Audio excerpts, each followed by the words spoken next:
Hi friends, எல்லாத்துக்கும் வணக்கங்க. என் சேனலை ஃபஸ்ட் டைம் பார்க்குறீங்கன்னா மறக்காமல் சப்ஸ்கிரைப் பண்ணிக்கோங்க. இன்றைக்கி பார்த்தீங்கன்னா பெரும்பாலான எல்லாத்து வீட்லேயுமே கண்டிப்பாக முல்லைப்பூ செடி இருக்குங்க. இருந்தாலுமே பார்த்தீங்கன்னா ஒரு 4 நாளைக்கு பூக்கும், ஒரு வாரத்துக்கு பூக்கும். அதுக்கப்புறம் பூக்கள் ரொம்பவே குறைஞ்சிருங்க. அப்புறம் பார்த்தீங்கன்னா அந்த சுருட்டு புழுவு அந்த மாதிரி இலையெல்லாம் சுருண்டு சுருண்டு நோய்கள்லாம் வந்துடும். அதையெல்லாம் தவிர்த்து நம்ம எப்படி பூக்கள் இந்த மாதிரி கொத்து கொத்தா எல்லா பக்கத்துலேயும் அரும்புகள் விட்டு நல்ல ஒரு மாதத்துக்கே நல்ல அந்த சீசனுக்கு நல்லா எப்படி பூக்க வைக்கலான்னு பார்க்கலாம் வாங்க. அதுக்கு ஃபஸ்ட்டு பார்த்திங்கன்னா கண்டிப்பாக பந்தல் போடணுங்க. எந்த செடியாக இருந்தாலும் பரவாயில்ல, குத்து செடியாக இருந்தாலும் சரி, நம்மளுக்கு இந்த மாதிரி பெரிய செடியானாலுமே கண்டிப்பாக பந்தல் போடணும். பந்தல்னால் 4 கால் நட்டு சும்மா அந்த செடி அந்த குச்சியில் மேலே படுற மாதிரி இருந்தால் தான் சூரிய வெளிச்சம் கிடச்சி பூக்கள் மேல் நோக்கி போகும்போது அரும்புகள் நிறையா வைக்குங்க. பந்தல் போடாமல் கீழ் நோக்கி இருந்துச்சுன்னா கண்டிப்பாக பூக்கள் அரும்புகள் வைக்க அது ரொம்ப கஷ்டப்படும். வெளிச்சம் இல்லாமல் பூக்கள் கண்டிப்பாக குறையுங்க. அதனால் கண்டிப்பாக பந்தல் போட்டால் தான் பூக்கள் நிறையா இருக்கும். அடுத்த மெத்தட் என்னன்னு பார்த்தீங்கன்னா, இந்த மாதிரி செடியில் நம்ம பூத்ததுக்கப்புறம் இங்கே பாருங்கள், அந்த இலையெல்லாம் காஞ்சு போய் மொக்கே இல்லாமல் இருக்கும். அதை நம்ம இந்த மாதிரி ஒடிச்சு விடணும். ப்ரூனிங்னு சொல்லுவாங்க. இந்த மாதிரி அந்த ஒரு தாவியவே ஒடிச்சு விட்டிங்கன்னா தான் மறுபடியும் தளைஞ்சு அதில் அரும்புகள் வச்சு பூக்கும். அதாவது அந்த படர்ந்து வந்த கொடிகளோட கடைசியில் பார்த்தீங்கன்னா இலை ஒரு 2-3 இலையெல்லாம் காஞ்சு போய் அரும்புகளே இல்லாமல் இருக்கும். இங்கே பாருங்கள், இந்த மாதிரி அரும்புகளே இல்லாமல் ரொம்ப கம்மியான அரும்புகள் விட்டுருக்கிற அந்த கொடியை இந்த மாதிரி கட் பண்ணி விட்டுருங்க. அதுக்கப்புறம் அதிலிருந்து புதுசாக இலை முளைச்சி நல்லா அரும்புகள் நிறையா வைக்குங்க. மல்லிகைப்பூ செடியிலையும் அப்படி தான். அந்த காஞ்சு போன இலைகள் இருந்ததுன்னா கட் பண்ணிடுங்க. இந்த மாதிரி அரும்புகள் விட்டுருந்ததுன்னா நீங்கள் விட்டுறலாம். அந்த மாதிரி லைட்டாக அப்பப்போ தினம் பூ பொறிக்கும் போது உங்கள் கண்ணில் அந்த காஞ்சு போன கொடிகள் இருந்துச்சுன்னா இந்த மாதிரி கட் பண்ணி விட்டுருங்க. இதுக்கு பேர் ப்ரூனிங்னு சொல்லுவாங்க. இது பண்ணால் மட்டும்தான் நம்மளுக்கு அரும்புகள் நிறையா வச்சு பூக்கள் கண்டிப்பாக நிறையா பூக்குங்க. அடுத்த மெத்தட் என்னன்னு பார்த்தீங்கன்னா, நம்ம கண்டிப்பாக இதுக்கு உரம் கொடுக்கணுங்க.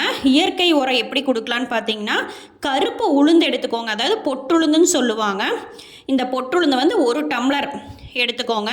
எடுத்துகிட்டு நல்லா அரைச்சி எடுத்துக்கோங்க. இது பார்த்தீங்கன்னா அந்த போரான் டெஃபிஷியன்சி அப்படின்னு சொல்லி போரான் சத்துக்கள் பத்தாமல் இருந்ததுன்னா உங்களுக்கு அரும்புகள் ரொம்ப கம்மியாக வைக்கும். வருஷத்தில் ஒரு நாளைக்காக இந்த உரம் கொடுத்தா தான் பூக்கள் நிறையா பூக்குங்க. அந்த கருப்பு உளுந்தை நல்லா அரைச்சி எடுத்துக்கோங்க. அதுக்கப்புறம் நம்மளோட வீட்டில் இருக்கிற காய்கறி கழிவுகள் எல்லாம், காய்கறி வேஸ்ட் எல்லாம் போட்டுக்குங்க. வெங்காய சருவு, பூண்டு, வாழைப்பழத்தொளிர், முட்டைத்தோடு, கருவேப்பிலை, தக்காளி, எது நம்ம வீட்டில் வேஸ்ட்டோ அதெல்லாம் போட்டு ஒரு சுற்று விட்டு இந்த கருப்பு உளுந்து ப்ளஸ் இந்த காய்கறி வேஸ்ட்டு, நீங்கள் காய்கறி வேஸ்ட்டு அப்படியே கூட மண்ணுக்கடியில் பறித்து உள்ளே போட்டு மூடிடலாங்க. வெங்காய சருவு, பூண்டு எல்லாம் ரெகுலராக நீங்கள் தொளிச்சிங்கன்னா அப்படியே நம்ம டைரெக்டாக கூட போடலாம். ஆனால் வருஷத்தில் ஒரு நாளைக்கு கண்டிப்பாக இந்த மாதிரி கருப்பு உளுந்து அரைச்சிட்டு அந்த காய்கறி வேஸ்ட் இருந்தால் அரைச்சி எடுத்துக்கோங்க. அப்புறம் கண்டிப்பாக ரெகுலராக நம்ம அரிசி கழுவுன தண்ணி இருக்குமில்லங்க, அரிசி கழிஞ்ச தண்ணி, அதை ஊற்றுனீங்கன்னாவே சூப்பராக பூக்குங்க. எல்லாத்தையும் மிக்ஸ் பண்ணிடுங்க.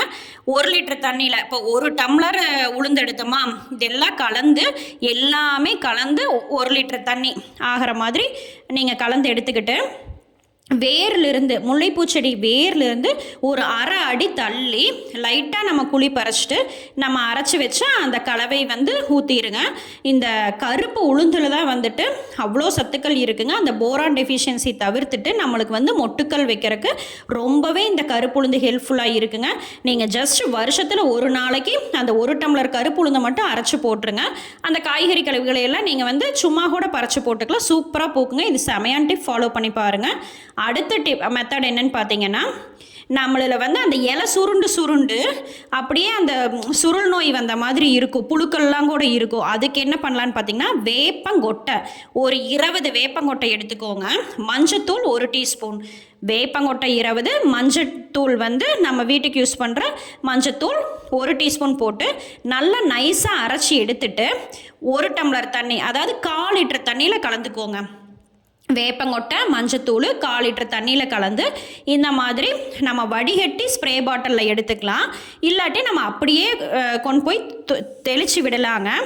செடி மேலே தெளித்து விட்டோம்னா அந்த இலையில் இருக்கிற சுருட்டு புழு நோய் வந்து தீர்றதுக்காக தான் இந்த வேப்பங்கொட்டையில் இருக்கிற கசப்பும் மஞ்சத்தூள் வந்து கிருமி நாசினியாக ஆக்ட் ஆகுதுங்க. அந்த நோய் எல்லாமே போயிடும். ஒவ்வொருத்தர் வீட்டில் பார்த்தீங்கன்னா அப்படியே அந்த சுருட்டு புழு உளுந்து சுத்தமாகவே செடியும் வளராது, பூக்களும் இருக்காது. அதுக்கு பெஸ்ட்டு வந்து நீங்கள் இந்த மெத்தடை ஃபாலோ பண்ணி பாருங்கள். வேப்பங்கொட்டை வந்துட்டு அந்த சுருட்டுப்புழு நோயை வந்து எதிர்த்து போராடி நல்லா நம்மளுக்கு அரும்புகள் வைக்க ஹெல்ப் பண்ணுதுங்க. இந்த மாதிரி நீங்கள் வந்து ஸ்ப்ரே பாட்டில் இல்லைன்னா கையில் கூட இந்த மாதிரி தெளித்து விட்டுருங்க.